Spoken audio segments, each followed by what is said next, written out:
સુરતના લીંબાયતમાં મફત અનાજની લાલચ આપી દાગીના પડાવતી ગેંગ ઝડપાઈ. લીંબાયત પોલીસને મળી મોટી સફળતા. ઠગોને મુદ્દામાલ સાથે ઝડપી પાડતા લીંબાયત સર્વેલન્સ.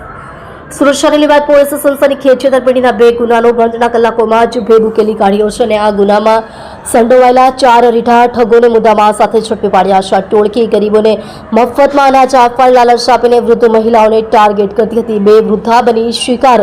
એક જ મોડસ ઓપરેન્ડી. આ છેતરપિંડીની 2 ઘટનાઓ લીંબાયત વિસ્તારમાં બની હતી. છેતરપિંડી કરતા 2 રીઢા આરોપીઓ ઝડપાયા.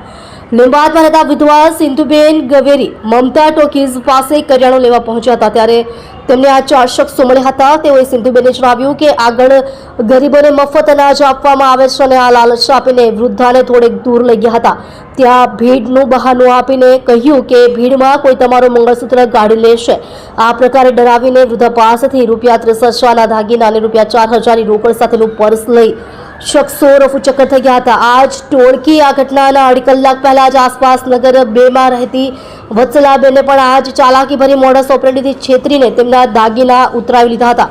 આ 4 આરોપીઓ મુદ્દામાલ સાથે ઝડપાયા. લીંબાયત પોલીસ મથકે આ મામલો પહોંચતા પોલીસે ત્વરિત કાર્યવાહી હાથ ધરી હતી અને ગણતરીના કલાકોમાં 4 આરોપીઓને પકડી પાડ્યા હતા. પકડાયેલા આરોપીઓના નામ અર્જુન બાવરી, ભગવાન બાવરી, મનોજ શંકરરાય બાવરી અને ભીમા શાંતિલાલ બાવરી છે. પોલીસે તેમની પાસેથી ચોરીનો મુદ્દામાલ પણ કબજે કર્યો છે. આરોપી વિરુદ્ધ ગુનો નોંધી પોલીસે કાયદેસરની કાર્યવાહી શરૂ કરી છે. પોલીસ તપાસમાં એવું પણ બહાર આવ્યું છે કે આ ગેંગના સભ્યો સામે અલગ અલગ વિસ્તારોમાં અગાઉ પણ આવા 4 જેટલા ગુના નોંધાઈ ચૂક્યા છે. લીંબાયત પોલીસે હવે આ ગેંગના બીજા સંડોવાયેલા આરોપીઓને પકડવા માટે તપાસનો દોર લંબાવ્યો છે.